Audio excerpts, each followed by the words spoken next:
वर्तमान समय में अगर मन चित्त पर किसी भी प्रकार का कोई प्रेशर है, बोझ है, बोझ स्ट्रेस नेगेटिव ही नहीं होता, कभी कभी पॉजिटिव स्ट्रेस भी आ जाता है। मान लीजिए हमारी कोई बहुत ही शुभ भावना, शुभ कामना है, कोई शुभ इच्छा है और उसमें बाधाएं आ रही हैं, पूर्ण नहीं हो रहे, तो वो भी कभी कभी मन पर प्रेशर ले आता है, बोझ ले आता है।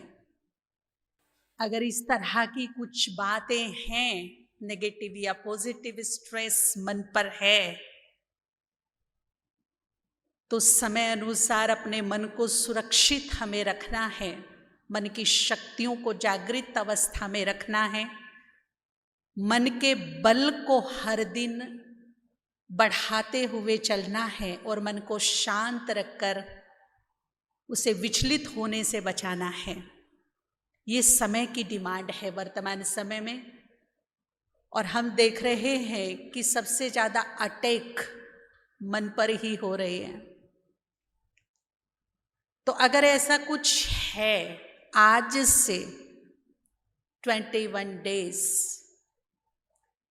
मन में किसी भी प्रकार का कोई भी भाव बोझिल कर रहा है, वो हम अपने खुदा दोस्त गुड फ्रेंड बाबा को या तो सुनाएं, दिल खोल कर बात करें, या फिर उसके नाम पत्र लिख दें, लेटर लिखे उसको और अर्पण कर दे। अर्पण, समर्पण जिंदगी का बहुत बड़ा एंजॉयमेंट है। एक बार उसे हृदय से अर्पण करके देखिए। हो सकता है कि मेरी प्लानिंग, जो मैं प्लान कर रही हूं, वो रोंग हो, परंतु भगवान की प्लानिंग कभी भी गलत नहीं हो सकती।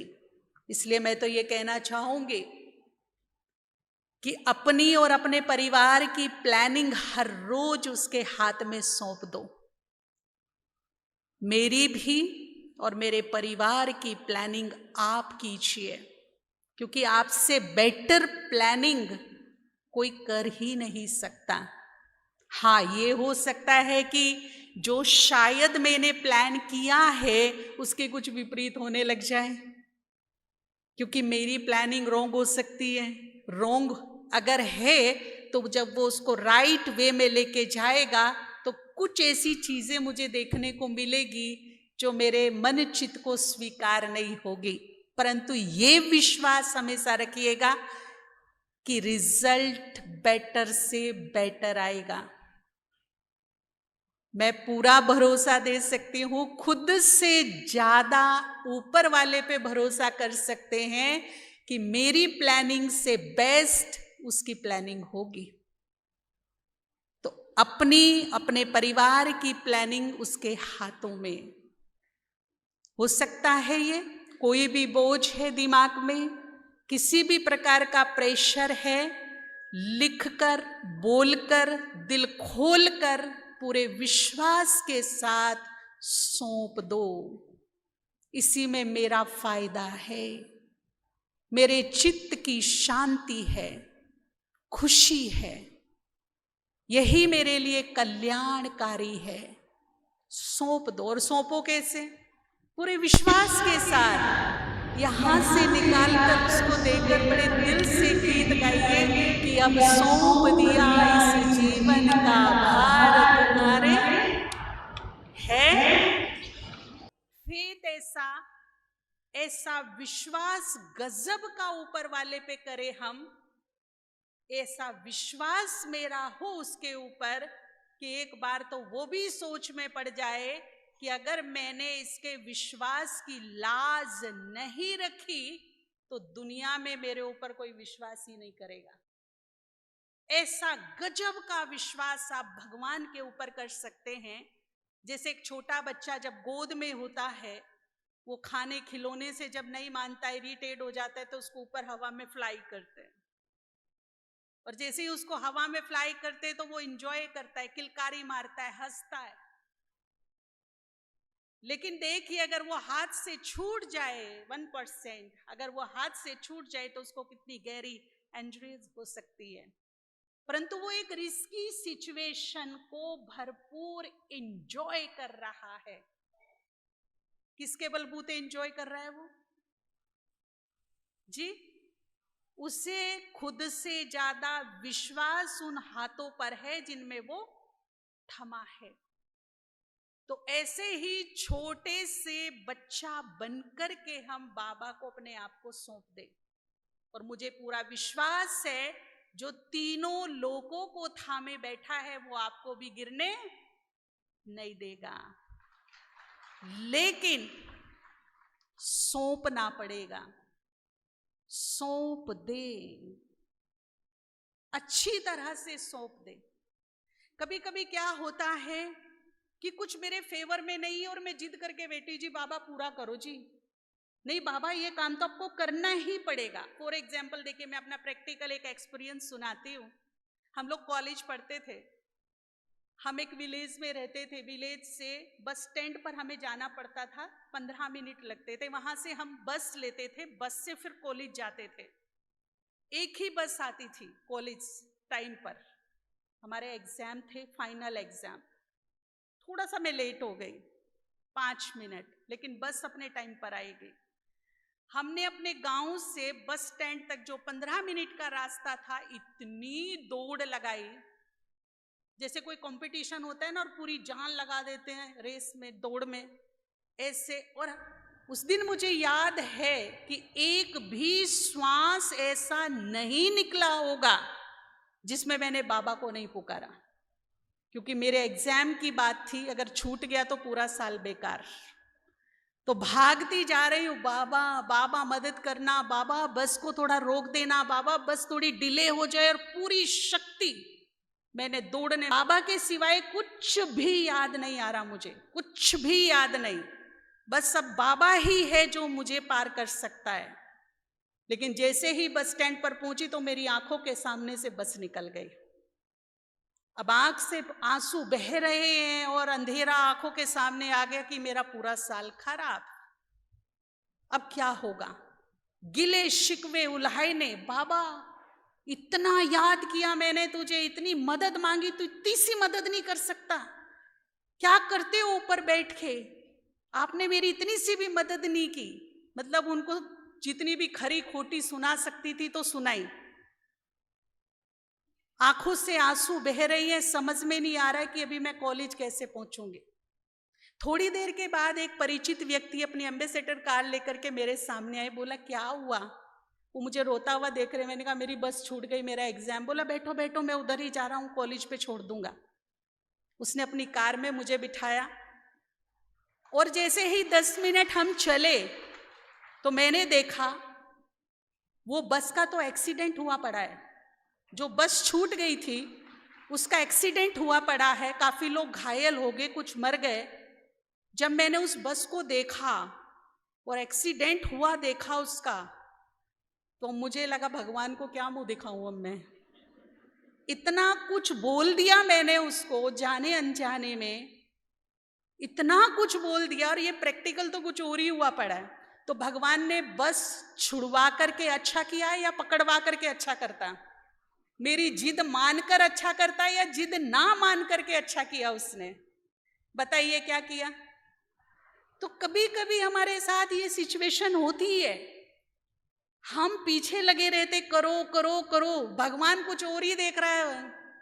उसको पता है कि ये जो बोल रहा है ना, ये वर्तमान को देख रहा है, ऐसे फ्यूचर का तो पता ही नहीं है। इसीलिए वो जो मेरे लिए करेगा बेस्ट से बेस्ट करेगा। 100% फेथ, 0% भी डाउट नहीं, मार्जिन ही नहीं है डाउट की।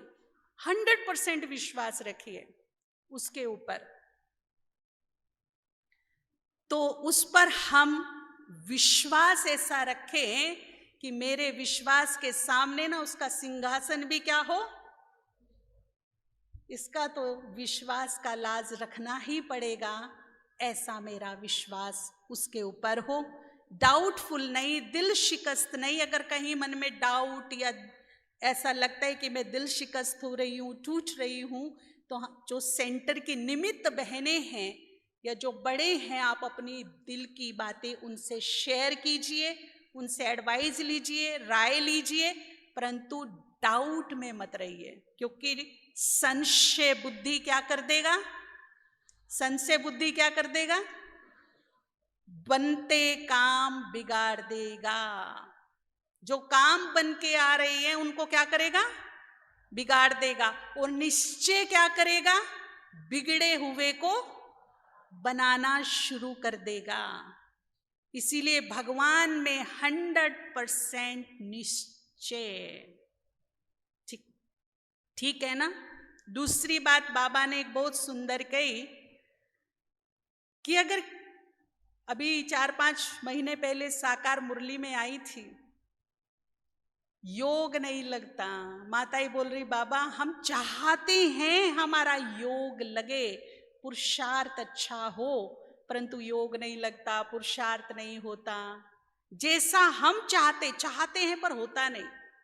तो बाबा ने एक बहुत सिंपल विधि बताई कि बच्चे योग नहीं लगता, कोई बात नहीं, पुरुषार्थ जैसा चाहते वो नहीं होता, कोई बात नहीं। एक काम तो कर सकते, बहुत इजी काम है, दुआएं दो दुआएं लो। इजी है क्या? ये काम इजी है? जो कहते ये काम इजी है हाथ खड़ा करिए। केवल मुख से दुआएं या अंतर मन से दुआएं? जब तक मन का शुद्धिकरण नहीं होगा तब तक हम ना दुआएं दे सकते हैं और ना ही दुआएं ले सकते हैं। अगर मेरे मन में कुछ नेगेटिव भाव हैं किसी के भी लिए, बदले का भाव, ईर्ष्या का भाव, क्रोध का भाव, विकारों का भाव, जेलस, कुछ भी, ये सारे भाव निकाल कर खत्म करो, डिलीट करो और अपने मन में केवल क्षमा भाव, दया भाव, रहम भाव, शुभ भाव, इसके अलावा कोई भी और भाव नहीं। दया, क्षमा, रहम, शुभ। जब ये भाव मेरे मन में पनपेंगे तो जिसको मैं दुआ दूंगी उसको तुरंत इमीडिएट लग जाएगी, फलीभूत हो जाएगी। लेकिन यदि मेरे मन में भाव नेगेटिव हैं, 2 के लिए अच्छे, 4 के लिए खराब, 4 के लिए अच्छे, 2 के लिए खराब, मेरे मन में ईर्ष्या भी है, मेरे मन में द्वेष भी है, नफरत भी है, गुस्सा भी है, मेरे मन में नेगेटिविटी भी बहुत ज्यादा है, दुख भी है, तो फिर मैं मुख से कितनी भी दुआ दे लूं लगेगी ही नहीं, लगेगी ही नहीं। और कितनी कोई मुझे दुआ दे दे, मेरा मन रूपी पात्र उसे रिसीव नहीं कर पाएगा। इसीलिए दुआएं देने के साथ साथ दुआएं जहां से निकले वो पोर्शन, वो एरिया बिल्कुल नीट एंड क्लीन होना चाहिए, शुद्ध होना चाहिए, स्वच्छ होना चाहिए। तो आज से मेरे मन में केवल केवल केवल शुभ भावनाओं की पवित्र गंगा बहे। सबके लिए दुआ, सबके लिए रहम, दया। अगर किसी ने कुछ खराब कर भी दिया है, क्योंकि क्लोजिंग का टाइम है, कोई अच्छा देगा कोई बुरा देगा, लेने देने का वक्त चल रहा है, लेने देने में अच्छा बुरा दोनों ही हो सकता है। अगर कुछ है भी किसी के साथ ऐसा कर्म बंधन कि कोई मुझे बुरा ही दे रहा है, तो बड़ा दिल करके समय को भांप कर तीसरा नेत्र खोलिए, समय को भांपिए। समय कह रहा है अब उलझने का वक्त नहीं, अब उलझने का वक्त नहीं है। आप अपना साइड से रास्ता बनाइए और दौड़िए, भागिए, मंजिल तक पहुंचिए। उस आत्मा को जिनसे हमारे कड़े कर्म बंधन है, जिन्होंने हमें कष्ट दिया, तकलीफ दिया, कुछ भी दिया, आप भगवान के अर्पण कर दो। उसको सच्चे हृदय से भगवान के अर्पण कर दो। बाबा, इस आत्मा को मैं आपको सौंपता हूं, आपके महावाक्यों को मैं अप्लाई करता हूं, मैं क्षमा दान करके इसको शुभ भावना का दान करता हूं। इसे सद्बुद्धि मिले, सद्विवेक मिले, सद मार्ग पर चलने की ताकत प्राप्त हो। मेरी ब्लेसिंग इसके साथ है। फिर आप देखना क्या होता है। जो आप करके शब्दों से या दूसरों से कहलवा कर नहीं कर पाए ना, ये शुभ भावनाएं, ये क्षमा भाव वो कर देगा जो आपने सोचा भी नहीं होगा। लेकिन अर्पण करिए, एक बार सच्चे हृदय से अर्पण करिए। अब समय और ज्ञान, और बाबा कहता है कि केवल सुनो नहीं, सुनना सुनाना बहुत हो गया, अति है हमारे पास ज्ञान, सुनने वाले भी बहुत, सुनाने वाले भी बहुत। अब समय है ज्ञान को अप्लाई करना। अब समय है ज्ञान को प्रैक्टिकल एक्शन में लाना। तो अगर ऐसा किसी से भी कुछ भी है, मनमुटाव वर्तमान समय में या पूर्व जन्मों में किसी से भी है, तो अपने योग में 3 मिनट ये शामिल कीजिए, फॉरगिव फॉरगेट। उन आत्माओं को भगवान को अर्पण करते हुए, उनको क्षमादान करते हुए, क्षमा याचना करते हुए, तहे दिल से, अंतरात्मा से उनको ब्लेसिंग दीजिए। कर्म बंधन कट जाएंगे, टकराव से बच जाएंगे। जो सुधार मैं उनमें चाहती हूं, वो सुधार मुझे देखने को मिलेंगे। और यदि मैं उलझती रही तो सुधार की जगह बिगड़ाव की स्थिति पैदा होती रहेगी।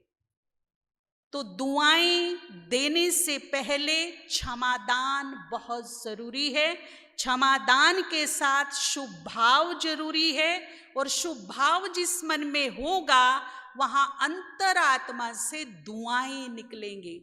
और जब दुआएं निकलती हैं तो वो रंग लाती हैं, वो फलीभूत होती हैं। दूसरा है दुआएं लेना। सिर पे हाथ रख दो, दुआ दे दो। मैं आपको बताऊं, संसार की सबसे कीमती दौलत है दुआ। इसे किसी भी दौलत में आका नहीं जा सकता। और हमने अनेक बार देख लिया कि बड़े बड़े अरबोपति के धन धरे के धरे रह गए, जब समय आया विपरीत। ना धन, ना सगे संबंधी, ना पद पोजीशन, कुछ काम नहीं आया। जब डिमांड थी केवल दुआओं की, दुआ कीजिए, दुआ कीजिए। तो ये दुआ का होना मेरे पास बहुत बहुत बहुत जरूरी है।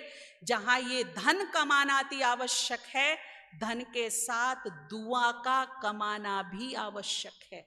धन तो साथ छोड़ देगा, पर दुआ चमत्कारिक रूप से काम आएगी।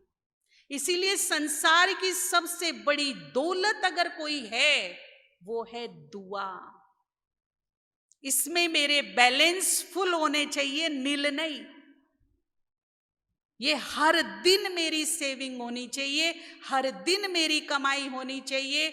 मेरी सोच, मेरी बोल, मेरा व्यवहार, मेरा कर्म ऐसा हो कि देने वाला दिल से मुझे दुआ दे। दुआ लीजिए, कैसे भी करिए, पर दिलों से दुआ लीजिए। और ये दुआ समय पर सुरक्षा कवच बनेगी, समय पर मेरे काम आएगी। तो सिर पर हाथ रखने से या दुआ मांगने से नहीं मिलती, चलो देने वाला दे भी दे।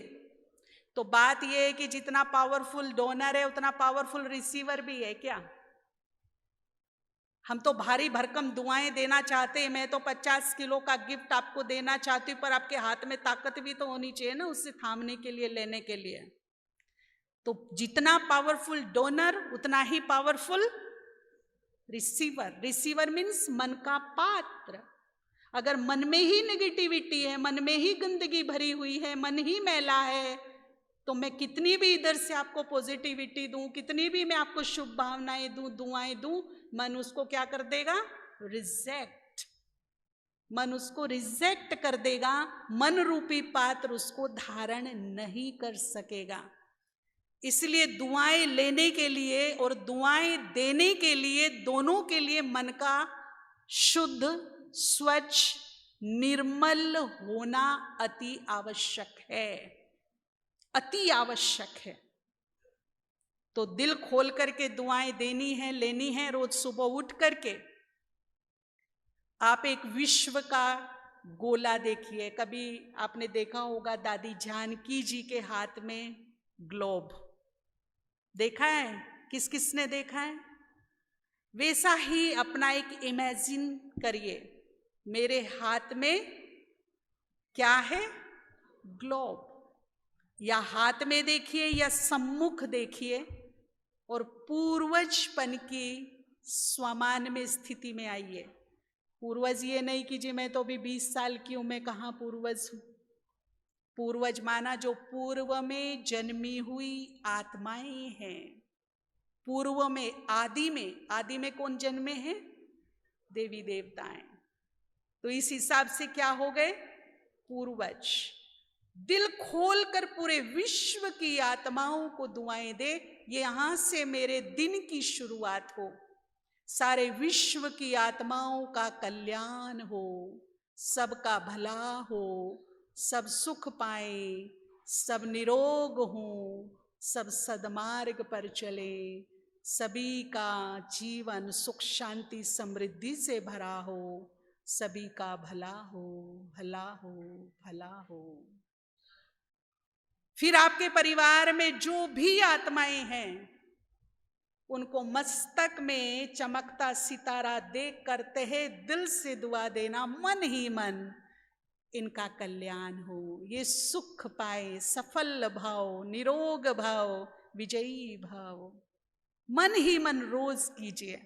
जब घर से बाहर निकले, कारोबार तक जाए, सड़कों पर बहुत लोग मिलते हैं, जो भी मिल रही है मन ही मन, जिस पे भी नजर जा रही है, ये जिस काम के लिए जा रहा है इसका शुभ काम बन जाए। शुभ जरूर बोल देना, कभी खराब काम के लिए जा रहा हो और पाप बन जाए। इसके बिगड़े काम बन जाए, सुखी हो, खुश हो। एक दुआ, जितनों को भी देखते जाओ दुआ देते जाओ। जो भी संपर्क में आए, कुछ नहीं दे सकते, मुस्कुरा के एक दुआ जरूर दे देना। और मैं आपको बोलती हूँ, सुबह से शाम तक आप दुआ दीजिए और उस दिन शाम नोट कीजिए कि आपकी शाम कैसी है, आपकी रात कैसी है, आपका नींद कैसा है, आपका अर्ली मॉर्निंग कैसा है, आपका अमृत वेला कैसा है। एक ही दिन में चमत्कारिक रिजल्ट मिलेंगे, चमत्कारिक रिजल्ट। क्योंकि मन में कुछ व्यर्थ है ही नहीं, तो हम सहज योगी बन जाएंगे। मन भटकाव की स्थिति से बच जाएगा, मन विचलित होने से बच जाएगा, मन जल्दी ही मन मनाभव हो जाएगा। तो ये है दुआ देने की और लेने की ताकत। मन को एकाग्र करेगा, मन के बल को, मन की शक्ति को बढ़ा देगा। दूसरी बात है, कर्मों पर ध्यान देना है। अभी मुझे स्पेशली रोज सुबह उठकर अमृत वेले एक संकल्प सच्चे हृदय से बाबा के सामने करना बैठकर, हे कृपा निधान, हे परम सद्गुरु, एक जिम्मेवारी मैं आपको अपनी देती हूं कि अब भूल कर भी भूल मुझसे ना हो। मेरे से हो सकती है, परंतु मैं जिम्मेदारी किसको दूं? ये परम सद्गुरु को अपनी ये जिम्मेदारी दे दूं कि पूरे दिन में मेरे से भूल कर भी क्या ना हो। जी बोलिए, क्या ना हो? अब भूल कर भी भूल ना हो। देखिए, हमारी आत्मा में अच्छे बुरे कर्मों के जन्म जन्मांतर के बीज पड़े हुए हैं। बीज, वो अच्छे बीज भी हैं और बुरे बीज भी हैं। एक बार द्रौपदी ने श्री कृष्ण से पूछा, ऐसा मैंने क्या पाप किया जो मेरी भरा सभा में इतना भारी अपमान हुआ? जहां तक मुझे लगता है कि इस जन्म में तो मैंने ऐसा कुछ नहीं किया। श्री कृष्ण मुस्कुराए और बोला, सैकड़ों साल पहले तुमने भी कुछ ऐसा ही कर दिया था, जिसका परिणाम सैकड़ों वर्षों के बाद अब मिला। तो व्यक्ति विवेकशील है, उसके पास बुद्धि है, तर्क वितर्क है। तो द्रौपदी ने कहा, सैकड़ों वर्षों के बाद मिला, उसी जन्म में, 10 जन्म बाद, 5 जन्म बाद, 50 जन्म बाद क्यों नहीं, आज अभी क्यों? सैकड़ों वर्षों के बाद ही क्यों? अगले जन्म में भी मिल सकता था, 10 जन्म बाद भी मिल सकता था, 50, अभी क्यों? अगर ये बात आज हमारी समझ में आ गई तो यहीं से, अभी से, इसी वक्त से हमारे जीवन में एक भारी भरकम टर्निंग पॉइंट आ जाएगा। ध्यान से सुनिएगा। बोला, ये बीज कर्म का पड़ा था तुम्हारी आत्मा में, बीज पड़ा था। तुमने जब इसको धरनी, हवा, पानी दिया, तभी ये अंकुरित हो गया। सैकड़ों वर्षों से बीज पड़ा था, लेकिन अभी ही तुमने इसको धरनी भी दी, हवा भी दिया, पानी भी दिया, तो ये क्या हो गया? अंकुरित हो गया। इसने अपना फल दे दिया। क्या हवा पानी दिया था उसने? क्या हवा पानी दिया था? समझ में आ गई बात? बीज तो इधर भी बहुत पड़े हैं, बीज इधर भी बहुत पड़े हैं। बस ध्यान ये रखना है सुबह से शाम तक कि उन्हें क्या ना मिले, क्या ना मिले, वो बीज बीज ही रह जाएं। अच्छा, कोई बीज कितना भी पावरफुल क्यों ना हो, धरनी कितनी भी अच्छी क्यों ना हो, पानी हवा कितना भी अच्छा क्यों ना हो, लेकिन अगर बीज जल गया हो तो अंकुरित होगा? तो ताली बजाइए, भगवान ने बीज जलाने का रास्ता बता दिया है। ये मेरे लिए सबसे बड़ी प्रभु कृपा हुई है मेरे ऊपर कि समय रहते इन बीजों को जला दीजिए। बीज पड़े हैं मेरे अंदर, नो डाउट। एक तो मुझे ये ध्यान रखना है कि मन से, वचन से, कर्म से, व्यवहार से इन बीजों को हवा पानी नहीं देना। जो बीज हैं बीज ही रहने दो। इसीलिए ना तो मन से किसी के लिए अशुभ भाव, बुरा सोचना,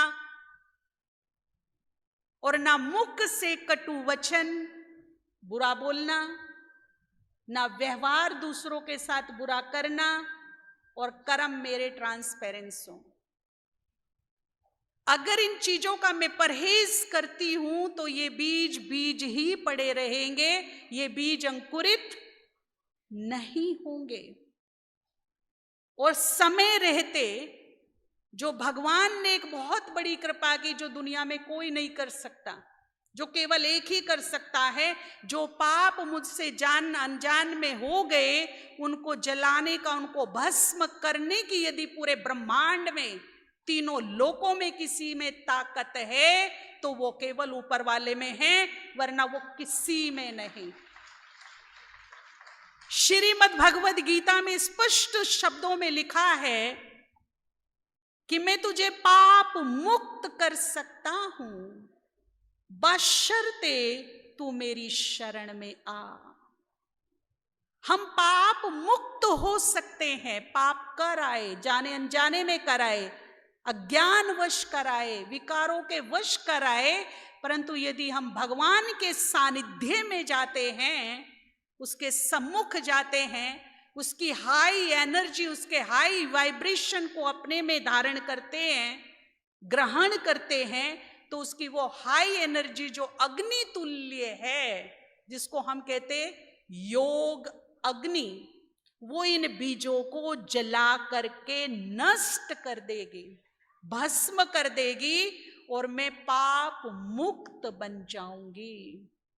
आत्मा निर्विकारी बन जाएगी, निष्पाप बन जाएगी। तो इस भट्टी का तीसरा होमवर्क ये कि अपने जीवन में 10 मिनट ज्वालामुखी योग आज से जरूर करिए इन बीजों को जलाने के लिए। और कब तक करेंगे? जब तक जिएंगे। दाग बड़े गहरे हैं, भगवान ने तो जंक बता दिया जो छूटता नहीं है, लेकिन ये योग अग्नि ऐसी है जो गहरे से गहरे दाग, गहरे से गहरे जंक को उतारने की क्षमता रखता है। तो कितने मिनट रोज 24 घंटे में कितने मिनट ज्वालामुखी जी? 10 मिनट। कैसे करेंगे? देखिए, उगते सूरज को देखा है किसी ने? एक टक आंख खोल के 1 मिनट उगते सूरज को बिना पलक झपके किसी ने एक्सपीरियंस किया? यस, किसने किया? यस। उगते सूरज को जब हम एक टक देखते हैं, फिर रूम में आओ, रूम में आने के बाद आंख बंद करो तो क्या होगा? अभी आप सूरज के सानिध्य से हट गए, सम्मुख हट गए, रूम में आ गए, अंधेरे में आ गए, लेकिन आंख बंद कर रहे हैं तो क्या दिख रहा है जी? बस ऐसे ही मुझे उस ज्ञान सूर्य के सम्मुख जाना है, एकाग्र चित्त होकर बैठना है, उसकी अग्नि को, जैसे ये आसमान का सूरज है, इसमें ताप है, आग है, इसको हम लेते हैं, इसकी किरणें जब मेरी बॉडी पर पड़ती है तो मेरे अंदर रोग प्रतिरोधक क्षमता बढ़ती है, शक्ति बढ़ती है, बहुत सारे विटामिन्स बढ़ते हैं जो मुझे दिखाई नहीं देते पर बढ़ते हैं सूर्य के सानिध्य में आने से। वो जो ज्ञान सूर्य परम धाम में बैठा है, उसका ताप बहुत शीतल है, आनंदकारी प्रकाश है, उसकी किरणें आत्मा को निरोगी बनाने वाली है। जब मैं बीज रूप स्थिति में आत्मा बनकर के उसके सम्मुख उससे चिपक कर बैठ जाऊंगी, तो उसमें जो तेज है, उसकी जो अग्नि है, उसकी जो किरणें हैं, वो मेरी आत्मा में समानी शुरू हो जाएगी। और फिर मैं संकल्प करूं कि जन्म जन्मांतर के जो भी पाप के बीज इसमें पड़े हैं वो जल कर नष्ट हो जाएं। तो योग शक्ति वो काम करेगी जो मैंने संकल्प दिया। अगर मैं ये संकल्प करती हूं कि कोई विशेष व्यक्ति के विघ्न नष्ट हो जाएं, तो वो योग शक्ति उस व्यक्ति के विघ्न नष्ट करने में लग जाएगी। अगर मैं ये संकल्प करूं कि ग्लोब पर जाकर के दुखी अशांत आत्माओं के दुख और अशांति को खत्म करें, तो योग का जो पूरा फोकस है वो ग्लोब पर जाएगा और जितनी भी दुखी अशांत आत्माएं हैं उनके चित्त को राहत मिलनी शुरू हो जाएगी। संकल्प से मुझे उसको एक गोल देना है कि मुझे योग की शक्ति से कहाँ क्या काम लेना है। तो जब मुझे पाप नष्ट करने हैं तो मैं संकल्प क्या दूं कि जो भी जन्म जन्मांतर के पाप के बीज हैं वो क्या हो जाएं। और फिर आप अपने अंतर मन में अंतर गुफा में उतरिए, अंतर गुफा में उतर करके देखिए कि एक तेजस्वी बिल्कुल दिव्य प्रकाश मेरी आत्मा के अंदर जा रहा है, जो बहुत ही तेजस्वी है, और अंदर जो भी नेगेटिविटी है, मैल है, पाप है, उनको जला रहा है। एक ज्वालामुखी अग्नि लग गई है मेरे अंतर मन में। अंतर मन भी सागर की तरह होता है, बहुत विशाल होता है, और उस अग्नि को आप जलते हुए देखिए, प्रज्वलित होते हुए देखिए, और उन दागों को उसमें भस्म होते हुए देखिए। आत्मा चमक रही है, कुंदन बन रही है, दमक रही है। ये विजन, ये इमेजिन, ये विजुअलाइज कीजिए। 15 दिन में पता चलेगा कि यहां से मैं बहुत हल्की हो गई हूं। और मैं 10 मिनट बोल रही हूं, सत्यता यह है कि 10 मिनट में अगर 2 मिनट भी आप सक्सेस हो गए ना, तो सफलता की पहली सीढ़ी चढ़ गए। 10 मिनट में 2 मिनट भी सक्सेस हो गए, क्योंकि ये सर्वोच्च कोटि का योग है। इससे ऊपर कोई दूसरा योग नहीं, सबसे पावरफुल योग है ये। इसमें हमारे ब्रेन की शक्ति, एनर्जी बहुत लगती है, इसमें हमारा कंसंट्रेशन बहुत जाएगा, बहुत ज्यादा जाएगा। तो जब हमारा मन रिलैक्स हो, जब हमारी बॉडी भी रिलैक्स हो, बिल्कुल हल्के फुल्के हो, मन खुशहाल हो, तब ये योग कीजिएगा। जब मन बोझिल हो, शरीर थका हुआ, तब ये योग नहीं होगा। ठीक है ना? अच्छा, कुछ अच्छे बीज भी पड़े हैं इस आत्मा में, पाप के भी पड़े हैं, तो दूसरे कौन से पड़े हैं?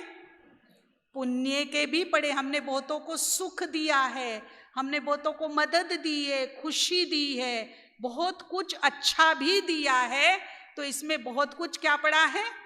तो वो रोज सुबह उठकर दिन में 5 बार, रात को सोते समय आप याद कीजिए। जैसे फॉर एग्जाम्पल, आप सुबह उठे, बाबा को गुड मॉर्निंग बोला और 5 बार संकल्प कीजिए, मैं बहुत पुण्य आत्मा हूं, मैं बहुत पुण्य आत्मा हूं। तो जो मेरे सबकॉन्शियस माइंड में प्लस अनकॉन्शियस माइंड में पुण्यों के बीज पड़े हैं, उनको हवा पानी मिलेगा और वो क्या हो जाएंगे जी? वो क्या होंगे? अंकुरित होंगे। और मुझे लगेगा कि मेरे पुण्य मुझे साथ दे रहे हैं, मेरे पुण्य। इसको आप ऐसे भी बोल सकते हो कि मैं दुआओं से भरपूर पुण्य आत्मा हूं, मैं दुआओं से भरपूर पुण्य आत्मा हूं। 5 या 7 बार डीपली इसको अपने अंतर मन में लेके जाएं। दूसरा, मैं देव कुल की महान पवित्र आत्मा हूं, मैं देव कुल की महान पवित्र आत्मा हूं। तो जो 2500 साल का देवत्व इस छोटी सी आत्मा में है, यानी कि हमारे अनकॉन्शियस माइंड में पड़ा है, वो भी जागृत होना शुरू हो जाएगा, एक्टिवेट होना शुरू हो जाएगा। और हमें लगेगा कि वो देवत्व अब निखर रहा है, ऊपर आ रहा है, मेरे व्यवहार, मेरे शब्दों में, मेरे नैनों में, मेरे कर्मों में वो दिखाई देगा। जागृत करना है। देखिए, बाबा हमेशा दूसरे तीसरे चौथे दिन एक बात हमेशा बोलते हैं। क्या बात बोलते हैं? पता है क्या बोलते हैं? छोटी सी नन्ही सी आत्मा में 84 जन्मों का, कभी बोला 63 का, 21 का, क्या बोलते हैं? तो 84 में तो 2500 साल वो भी है ना, जब मेरे पास संपूर्ण देवत्व था। और वो पार्ट भी कहाँ है नुदा हुआ? आत्मा में। लेकिन है कहाँ? जो मैंने 63 जन्म कर्म विकर्म अकर्म किए, उस कर्म के प्रभाव की लेयर एक के बाद एक, एक के बाद एक, एक के बाद एक इन पर चढ़ गई। और देवत्व कहाँ दब गया? नीचे। तो जब हम स्वमान का अभ्यास करते हैं, मैं देव कुल की महान पवित्र आत्मा हूं, तो ये आवाज मेरे अंतर मन से होते हुए अनकॉन्शियस माइंड तक जाती है और वो एक्टिवेट होना शुरू होता है। देवत्व हमारा उभरना शुरू होता है, एक्टिवेट होकर के वो उभरना शुरू हो जाता है, जो हमारे कर्म में, व्यवहार में, बोल में हमें दिखाई देता है। तो मैं बहुत पुण्य आत्मा हूं, जब हम ये संकल्प करेंगे सुबह ही सुबह, तो क्या फील होगा? क्या फील होगा? हमें लगेगा कि पाप की तरफ से हाथ मेरे बच रहे हैं और पुण्यों की तरफ मेरे अब पांव बढ़ रही है। ये पुण्य एक्टिवेट होकर के मुझे पुण्यों की राह पर लेकर चलेंगे, पाप से बचाएंगे। मैं बहुत सुखी हूं तो सुख बढ़ने लगेंगे, दुख घटने लगेंगे। मैं बहुत सौभाग्यशाली हूं, दुर्भाग्य हटने लगेगा, सौभाग्य बढ़ने लगेगा। जो भी सुबह उठ करके 10 मिनट हम विचार करेंगे, संकल्प करेंगे, इन बीजों को हवा पानी देंगे, वही एक्टिवेट होने लगेंगे, वही क्रिएट होने लगेंगे, हमारा जीवन वैसा ही बनने लगेगा।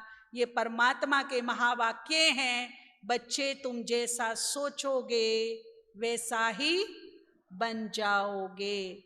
लास्ट में एक अनुभव सुना के खत्म करती हूँ।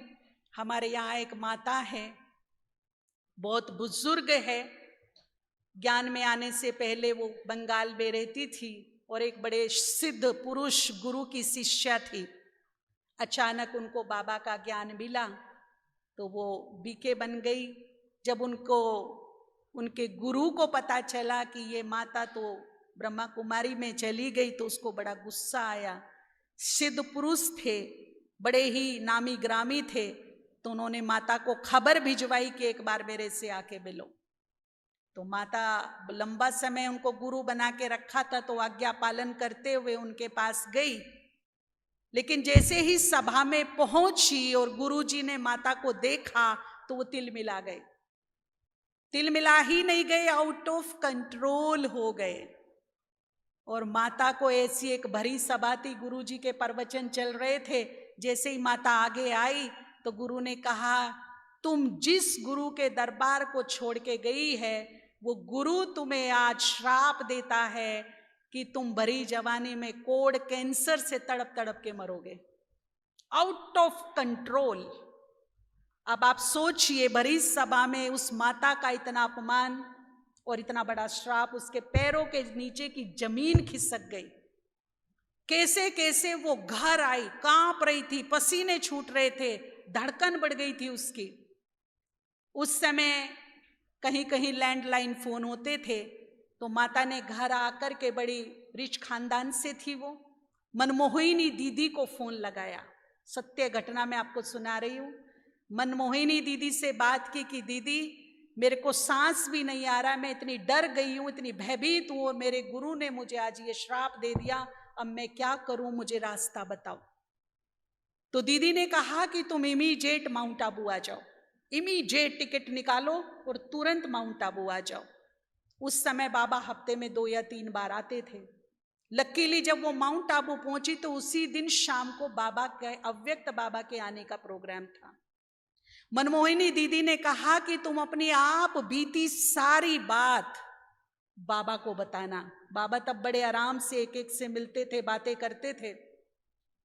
तो दीदी ने माता को बाबा से मिलाया। मुरली के बाद बाबा उसे देख के मुस्कुराए और अव्यक्त बाबा ने ऊपर से नीचे तक उसको ऐसे ऐसे देखा, मुस्कुराया और कहा, बच्ची अगर तू सोचेगी कि गुरु ने तुझे क्या बोला, अगर तू ये बार बार सोचेगी तो हो जाएगा कोढ़ कैंसर।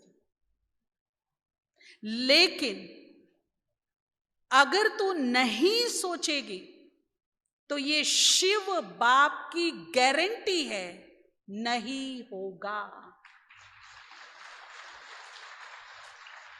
और आज मैं आपको बताऊं कि वो 85 ईयर्स ओल्ड है माता, अभी भी है, बिल्कुल ठीक ठाक है।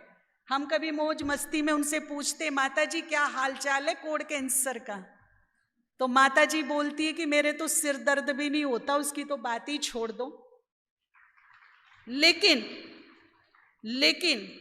माता एक बात बोलती है कि जिस दिन से बाबा ने मुझे कहा था सोचेगी तो होगा, नहीं सोचेगी तो, बोली उस दिन के बाद मैंने सोचा ही नहीं, दिमाग से डिलीट ही कर दिया वो बात, सोचा ही नहीं। तो जो हम सोचते हैं रियली वही हमारा जीवन बन जाता है। जितना हम अच्छी बातें सोचेंगे, खुशी की बातें सोचेंगे, सुख की, सौभाग्य की, सफलता की, विजय की बातें सोचेंगे, वो क्रिएट होगी, वो निर्माण होगी और धीरे धीरे वो हमारे जीवन में आ जाएगी। बहुत बहुत धन्यवाद, बहुत बहुत शुक्रिया। आप सभी सुखी, स्वस्थ, निरोग, खुशहाल रहे, आपका परिवार आबाद रहे, खुशहाल रहे, यही हमारी दिल की शुभ भावनाएं, दुआएं आप सभी भाई बहनों के लिए। बहुत बहुत धन्यवाद। Thank you very much. ओम शांति।